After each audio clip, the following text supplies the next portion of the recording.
और पाकिस्तान में फिर से आतंकवाद की फैक्ट्री लगनी अब शुरू कर दी है। जिस जैश के बहावलपुर हेडक्वार्टर को भारत ने मिसाइल मारकर उड़ा दिया था, अब उसी के सरगना मसूद अजहर के लिए बहावलपुर एक्सटेंशन बनाया जा रहा है। पाकिस्तान को आईएमएफ से हजारों करोड़ का जो कर्ज मिला, वो अब आतंकवादियों पर खर्च करने की तैयारी में जुटा हुआ है।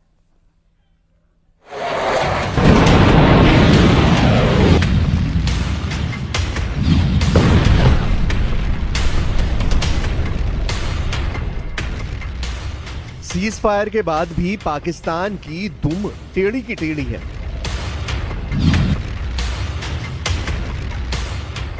सीज फायर के बाद भी शहबाज शरीफ और जनरल आसिम मुनीर अपने एजेंडे पर कायम हैं।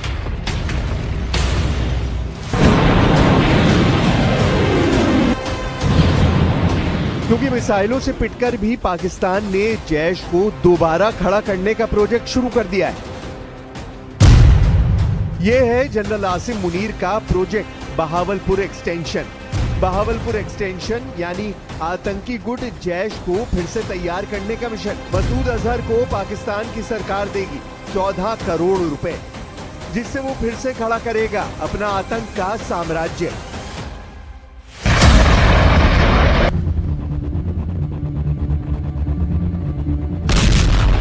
बहावलपुर में भारत के मिसाइल और ड्रोन अटैक ने जो किया, इस वीडियो को देखकर अब भी सिहर उठता है मसूद अजहर।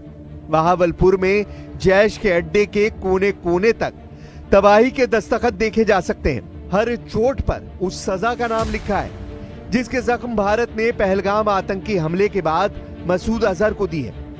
लेकिन अब इन जख्मों पर आसिम मुनीर और शहबाज शरीफ ने आईएमएफ वाला मरहम लगाने की तैयारी कर ली है।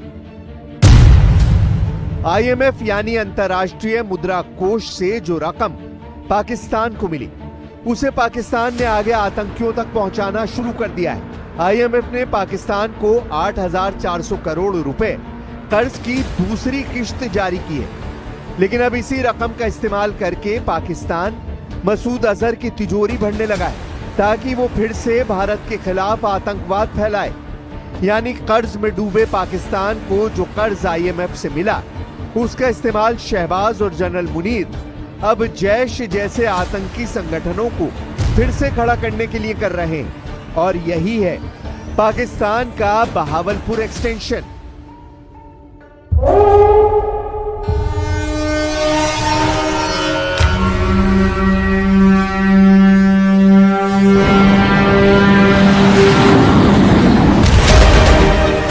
मई को भारत ने पाकिस्तान और पाक अधिकृत कश्मीर में 9 आतंकी अड्डों पर बमबारी की थी।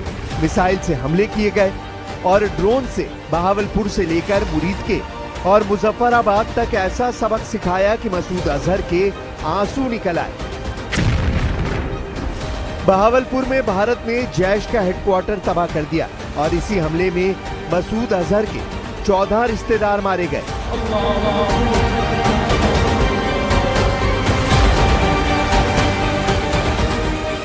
ये बात खुद मसूद अजहर ने कबूली है कि मरने वालों में उसकी बड़ी बहन और बहनोई, एक भतीजा और उसकी पत्नी, एक भतीजी और उसके परिवार के 5 बच्चे शामिल थे। वैसे इन हमलों में जैश के कई आतंकी भी मारे गए, इसकी तस्दीक हो चुकी है। लेकिन अब पाकिस्तान के प्रधानमंत्री शहबाज शरीफ और आसिम मुनीर ने मसूद अजहर के आतंकी गुट के पस्त हो चुके हौसलों को फिर से बुलंद करने की तैयारी कर ली है। 7 मई को भारत के हमले में मसूद अजहर के 14 रिश्तेदार मारे गए। अब इन 14 रिश्तेदारों के नाम पर मसूद अजहर को 14 करोड़ रुपए दिए जा रहे हैं। यानी हर लाश पर मसूद अजहर को 1 करोड़ का मुआवजा, या कहें कि जैश को खड़ा करने का फंड रिलीज किया जा रहा है। कर्ज के आगे नाक रगड़ने वाले पाकिस्तान को आईएमएफ की तरफ से ऐसे वक्त लोन दिया गया है जब उसके आतंकियों ने पहलगाम पर हमला किया और 26 से ज्यादा लोगों को मौत के घाट उतार दिया। भारत ने आईएमएफ की इस मीटिंग में न रहने का फैसला किया था, जिसमें पाकिस्तान को कर्ज देने का फैसला किया गया। 1958 से अब तक पाकिस्तान आईएमएफ से 25 बार कर्ज ले चुका है। इस बार पाकिस्तान को अंतर्राष्ट्रीय मुद्रा कोष से जो मदद मिली है वो दम तोड़ते जैश और लश्कर के लिए नई ऑक्सीजन साबित हो सकती है। पाकिस्तान जैसे देश को ऐसे वक्त में कर्ज देना वाकई में बहावलपुर और मुरीद के एक्सटेंशन प्रोजेक्ट की फंडिंग कही जाएगी। हालांकि जो मार पाकिस्तान को पड़ी है उस सदमे से बाहर निकलने में उसे अभी वक्त लगेगा। वो आईएमएफ की रकम से अपने तबाह हो चुके एयरबेस की मरम्मत भी कराएगा और मसूद अजहर और हाफिज सईद जैसे आतंकियों को मुआवजा भी दिलवाएगा। इसलिए समझना बहुत जरूरी है कि आईएमएफ यानी अंतर्राष्ट्रीय मुद्रा कोष से जो रकम पाकिस्तान को मिली वो पाकिस्तान के अकाउंट में नहीं बल्कि मसूद अजहर जैसे आतंकियों के खातों में जा रही है। हजारों करोड़ में से 14 करोड़ की रकम बेहद छोटी है, लेकिन इस मदद की पाई जुटाकर पाकिस्तान जैश और लश्कर जैसे आतंकियों को फिर से खड़ा करना चाहता है।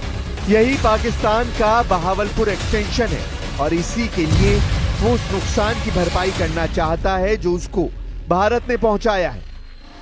आप पाकिस्तान में फैले पैनिक को समझ सकते हैं। सरगोदा से रफीकी, रावलपिंडी से सियालकोट और रहीम यार खान से लाहौर तक पाकिस्तान पूरी तरह भारत के अटैक को रोकने में नाकाम साबित हुआ है। पाकिस्तान की इसी नाकामी ने अवासिम मुनीर की फौज में ऐसे हालात पैदा कर दिए हैं कि जब एक कमांडर दूसरे कमांडर को शक की निगाह से देख रहा है। देखा जाए तो भारत की स्ट्राइक को रोकने में नाकाम रहे पाकिस्तान के सुरक्षा तंत्र में जैसे फूट पड़ गई है। एक खबर ऐसी भी है कि जिसे लेकर जनरल मुनीर ने आईएसआई प्रमुख को फटकार लगाई है। खबर यह है कि नूर खान एयरबेस पर तैनात स्पेशल ब्रांच के डीएसपी सैफुल्ला कोरई का शव उनके घर पर संदिग्ध हालत में मिला। डीएसपी सैफुल्ला के मुंह पर मास्क लगा हुआ था और उनके हाथ में एक राइफल थी जिसकी दाहिनी तरफ कनपट्टी पर बुलेट होल यानी गोली का निशान था। नूर खान एयरबेस पर हुए हमले के बाद आईएसआई ने डीएसपी सैफुल्ला को तलब किया था क्योंकि डीएसपी सैफुल्ला पर ही एयरबेस की सुरक्षा की जिम्मेदारी थी और अब इल्जाम लग रहा है कि उन पर इतना दबाव डाला गया कि उन्होंने खुदकुशी कर ली। लेकिन मामला मर्डर का भी नजर आता है जिसे लेकर आईएसआई के अफसर बुरी तरह घिर गए हैं। खुफिया हलकों में चर्चा है कि पाकिस्तानी खुफिया एजेंसी ने डीएसपी सैफुल्ला पर पहले नाकामयाबी का आरोप लगाया। इसके साथ ही उस पर एयरबेस की सूचनाएं इधर से उधर करने का आरोप लगाया गया। अपनी नाकामयाबी को छुपाने के लिए पाकिस्तानी खुफिया एजेंसी ने सैफुल्ला की हत्या कर दी और मामले को आत्महत्या में बदल दिया। जल्द ही पाकिस्तान में कुछ ऐसे और अधिकारी आत्महत्या कर सकते हैं। नूर खान एयरबेस पर हमले के बाद डीएसपी सैफुल्ला की आईएसआई के अफसरों से बहस हुई, झड़प हुई और फिर उनकी लाश उनके घर में मिली।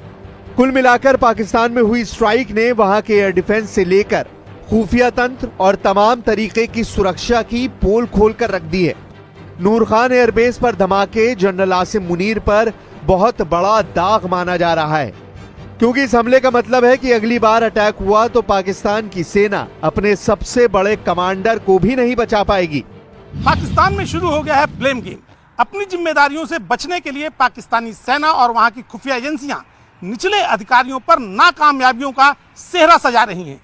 जवाब देने वाले अधिकारियों को मौत की माला पहनाकर आत्महत्या का नाम दिया जा रहा है। बुरी तरह घिर चुका पाकिस्तान अपने घर में बुरी तरह पिटा है। उसके हवाई अड्डों पर धमाके और आग के बड़े बड़े गोले देखे जा सकते हैं। पाकिस्तान को 7 मई के बाद से लगातार झटके लगे हैं। मुरीद के से लेकर बहावलपुर और लाहौर से लेकर रावलपिंडी तक धमाकों की वीडियो वायरल है।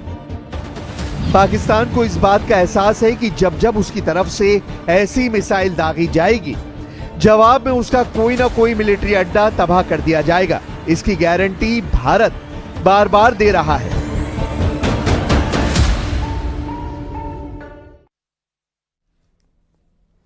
ऑपरेशन सिंदूर पर जयशंकर करेंगे प्रेस ब्रीफिंग। जी हां, 4 बजे प्रेस ब्रीफिंग होने वाली है। विदेश मंत्री जयशंकर इस पर प्रेस ब्रीफिंग करने वाले हैं। तो विदेश मंत्री जो हैं एस जयशंकर, वो एक प्रेस ब्रीफिंग आज शाम 4 बजे करने वाले हैं। ऑपरेशन सिंदूर पर जयशंकर का ये प्रेस ब्रीफिंग होगा और इतने दिनों में हमने पहली बार देखा है कि जयशंकर खुद प्रेस ब्रीफिंग कर रहे हैं। अब इसमें क्या बातें रखी जाएंगी ऑपरेशन सिंदूर से जुड़ी हुई, या फिर जो विदेश नीति है भारत की, खासतौर पर ट्रंप को लेकर जो विपक्ष लगातार मुद्दा बना रहा है, उन सब बातों को आज की प्रेस ब्रीफिंग में काफी अहम माना जा रहा है। और बताया जा रहा है कि विदेश मंत्री जयशंकर 4 बजे शाम में ये प्रेस ब्रीफिंग देने वाले हैं।